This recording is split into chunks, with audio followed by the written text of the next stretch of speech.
के बाँस धैले पापाजी रोई पापाजी रोइले अछोधाय एतना सुंदर बेटी के करा के सौंपी के ये करी है प्रतिपाल रोवेली बेटी गामछे पोछे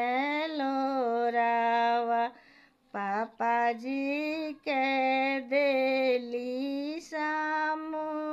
समुझाय जेकरा से पापाजी हे करम कन्या दानवा उहे करी